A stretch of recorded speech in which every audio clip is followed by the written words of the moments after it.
Saudara-saudari terkasih, apakah saudara sudah memulai hari ini dengan penuh sukacita dan punya niat untuk berbuat baik meskipun kecil? Semoga Tuhan memberkati niat baik saudara. Hari ini saya ingin bercerita tentang seorang yang tumbuh di pantai. Karena itu berenang, laut, snorkeling, diving, dan juga selancar, ya, itu sudah biasa. Apalagi dia tumbuh di pantai yang gelombangnya itu besar. Maka gelombang besar itu bukan menakutkan, malah ditunggu-tunggu supaya dia bisa main selancar. Dan dia canggih sekali, terampil sekali, menghindari dan memanfaatkan gelombang besar untuk main-main selancar, sehingga bisa melakukan manuver macam-macam. Memang dia tumbuh dan berkembang di pantai yang gelombangnya besar, jadi tidak masalah. Laut, gelombang itu sahabat, bukan ancaman.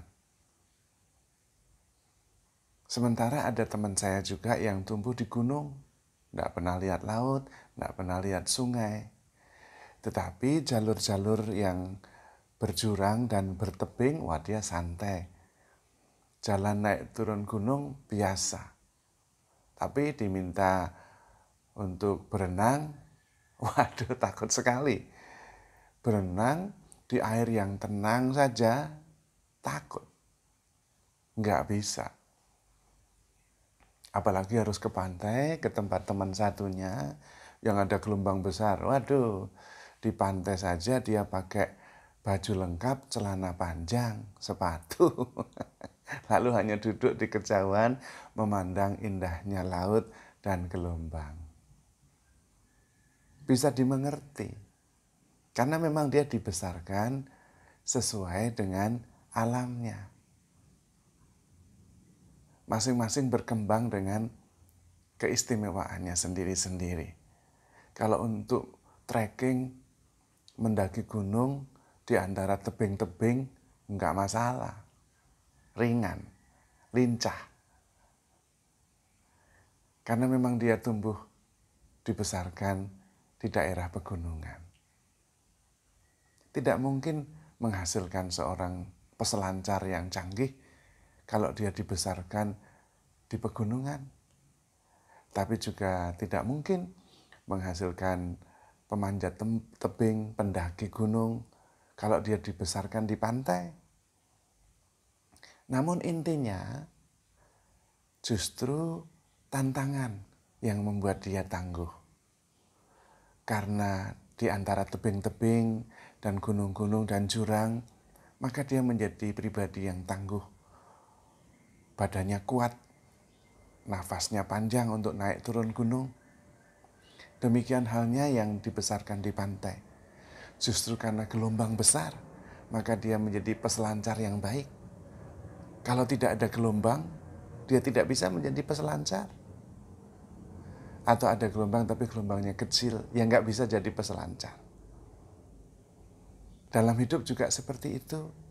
Kalau kita terus di zona nyaman, semuanya nyaman, semuanya tenang, kita nggak menjadi pribadi yang tangguh. Jadi penderitaan, tantangan, kesulitan itu penting. Itu yang membuat kita bertumbuh. Seperti seekor katak, kalau dimasukkan ke dalam air yang mendidih, dia langsung loncat. Karena air mendidih itu membuat dia bisa loncat jauh. Tapi kalau katak itu direbus pelan-pelan, apinya kecil, airnya mulai hangat, sedikit-sedikit lebih hangat, lebih hangat. Dia tidak akan loncat karena nyaman, tahu-tahu jadi katak rebus. Sama dengan hidup kita, kalau kita nyaman terus, tidak menghadapi tantangan, kesulitan, ya kita tidak berkembang. Seperti kupu-kupu yang keluar dari kepompong. Kalau kita bantu pakai pisau atau gunting, kepompongnya kita gunting, kita buka, kupu-kupu itu akan lahir dari kepompong, tapi tidak bisa terbang. Karena sayap-sayapnya tidak kuat untuk membawa tubuhnya terbang ke sekian kemari.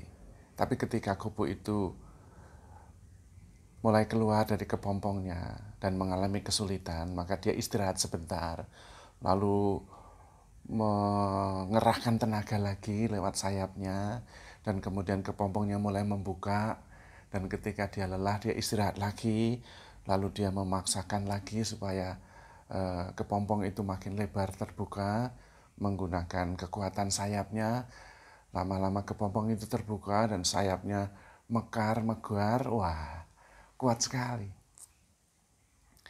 Maka menghadapi kesulitan hidup ini jangan kecil hati. Justru antusias. Wah, ini kesempatan untuk menjadi lebih tangguh, lebih kuat, lebih bijaksana. Karena itu kemudian hidup itu menjadi sesuatu yang menggairahkan, menakjubkan. Tantangan itu kesempatan. Tidak ada yang negatif. Yang negatif adalah kesempatan juga untuk menjadi makin bijaksana, makin tangguh, makin baik. Dan kemudian hidup itu tidak ada yang menakutkan atau mengecewakan atau membuat kita kecil hati. Karena semua menjadi kesempatan. Apalagi setiap peristiwa itu ketika sudah terjadi ya berlalu. Tidak perlu kemudian kita ingin terus-menerus mengenangnya. Kalau yang nyaman, enak, kita maunya enak terus. Tidak usah. Terima saja apa adanya. Nyaman, terima, syukuri, habis itu let it go. Hadapi sesuatu yang baru dengan semangat lagi. Kalau kemudian penuh tantangan, tetap semangat. Jangan kemudian mengenang masa-masa nyaman. Waduh, kemarin nyaman, sekarang tidak nyaman. Sudah lewat itu. Hadapi yang baru, terima apa adanya, dan bertumbuh dalam setiap kesempatan. Yang penting justru memberi diri yang terbaik. Mensyukuri setiap peristiwa. Karena setiap peristiwa hanya terjadi sekali. Dan habis itu hilang. Seperti gelembung udara yang meletus begitu saja. Tidak usah menghakimi, menilai baik atau buruk. Alami saja, syukuri. Beri yang terbaik dan bertumbuh setiap saat. Kemudian hidup itu menjadi menakjubkan. Karena penuh dengan berkat Tuhan. Di dalam setiap peristiwa ada kesempatan untuk mengenali jejak-jejak Tuhan yang terus menemani kita, membimbing kita, mengasihi kita tanpa lelah. Karena itu kemudian kita selalu bersyukur karena mengalami segala macam peristiwa dan selalu bisa bertumbuh di setiap peristiwa yang kita alami. Hidup kemudian menakjubkan sekali. Tidak ada masalah, yang ada hanya kesempatan untuk menjadi semakin baik. Maka saudara-saudari terkasih, handle yourself with care because you are loved. Tuhan memberkati.